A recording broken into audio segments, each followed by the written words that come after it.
CEDER s'est résolu de participer à ces élections, espérons seulement que la CENI va réagir positivement. Alors, le chef de l'État a levé l'option d'organiser quand même le dialogue. C'est de bon augure, peut-être par rapport à vos préalables.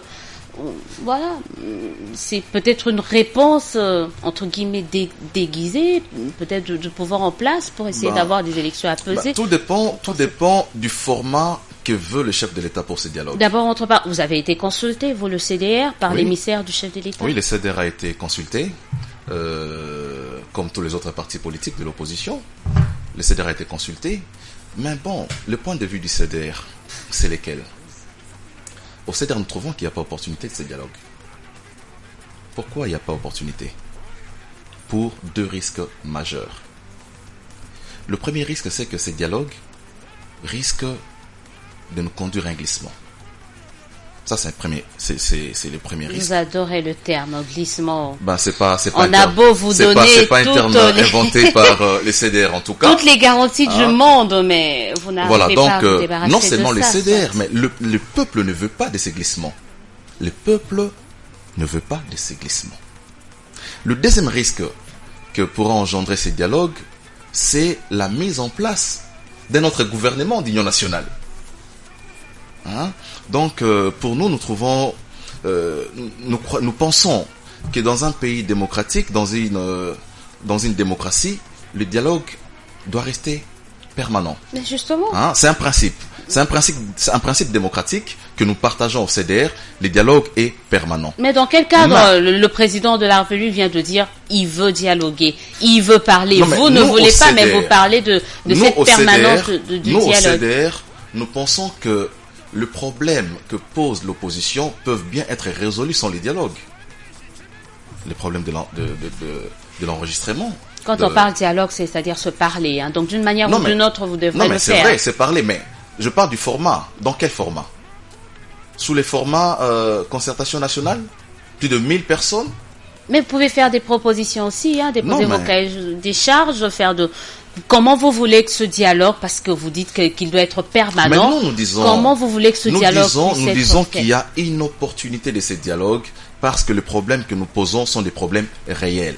Réels même au niveau de la majorité.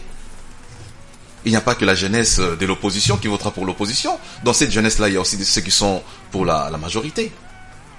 Que cache le non-vouloir de cette majorité à ne pas enrôler ces jeunes? Ça cache quoi? Ça cache quoi? Donc nous sommes prêts, nous sommes engagés dans ces processus, mais nous voulons qu'il y ait que la CENI réagisse tout simplement. Je ne vois pas de quoi on va aller parler à ces dialogues. On va laisser partager les pouvoirs.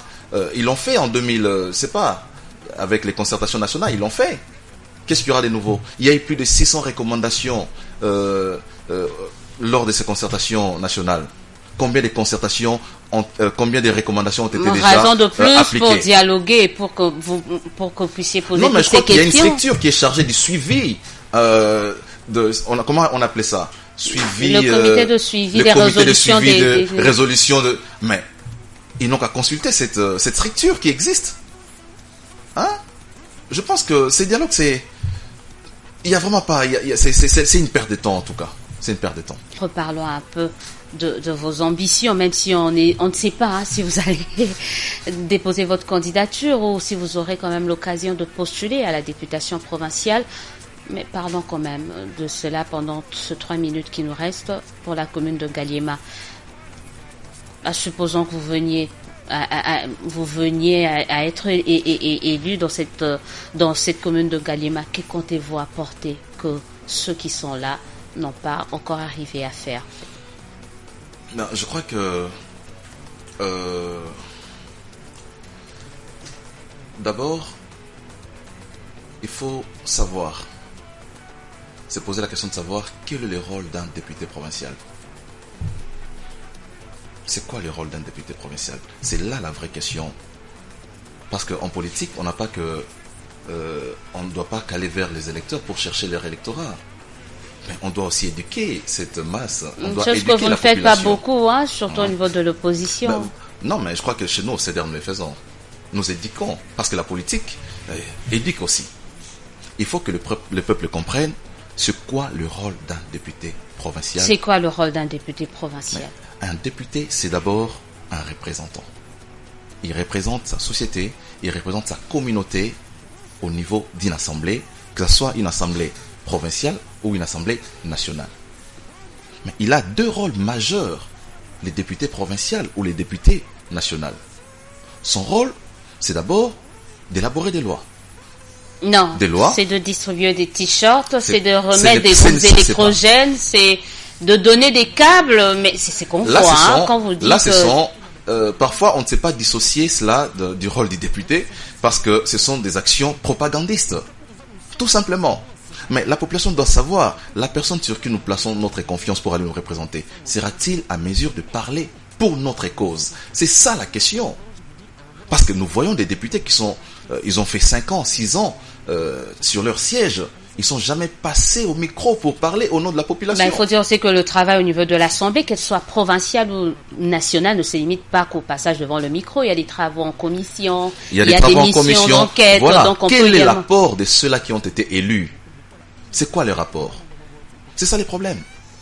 C'est ça les problèmes. Donc, moi, ce que je peux promettre à la population, c'est de jouer pleinement le rôle qui revient à un député provincial.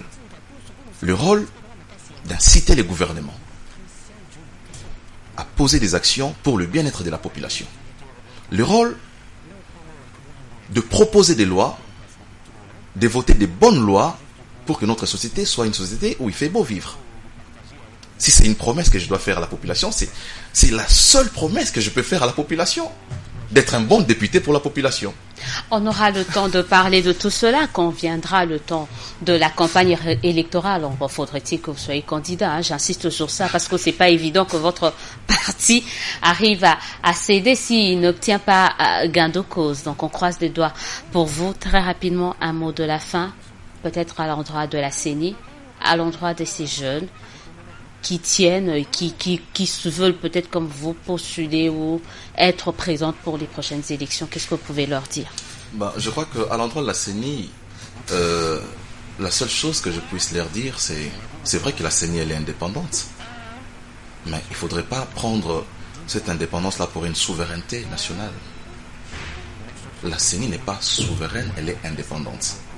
Il faudrait que la CENI puisse écouter la voix de la population aussi, parce qu'il y a une frange de la population qui n'est pas enrôlée et qui veut prendre part à ces élections. Donc je crois que la CENI devra prendre en compte toutes ces considérations. Et aussi, nous demandons le retour de l'abbé Malo pour jouer son rôle. S'il n'est pas disposé à jouer son rôle, qu'on constate son empêchement et qu'on mette à la tête de la CENI quelqu'un qui soit de la société civile. Donc, à l'endroit de la CENI, c'est tout ce que je peux dire. À l'endroit de la classe politique, on doit s'assumer. On doit s'assumer, nous avons fait des choix, nous avons une constitution que nous devons respecter. Respectons cette constitution. Voilà. Merci beaucoup d'avoir été de notre ce soir. Je promets qu'on va le retrouver pendant la période de la campagne électorale. En tout cas, s'agissant des élections provinciales, je crois qu'on aura le temps d'entrer plus en profondeur par rapport à son plan d'action, par rapport à ce qu'il veut apporter au sein de l'Assemblée provinciale ici à Kinshasa. Madame, Messieurs, en attendant, je vous remercie d'avoir répondu à notre invitation. On garde l'interactivité, l'interconnexion qui nous lie dans le cadre de cette émission Un homme, un concept. Appelez-nous, écrivez-nous et on sera toujours là pour vous. En attendant, nous vous souhaitons de passer une excellente suite de programmes en compagnie de la télévision haute définition. On se dit au revoir et à dimanche prochain.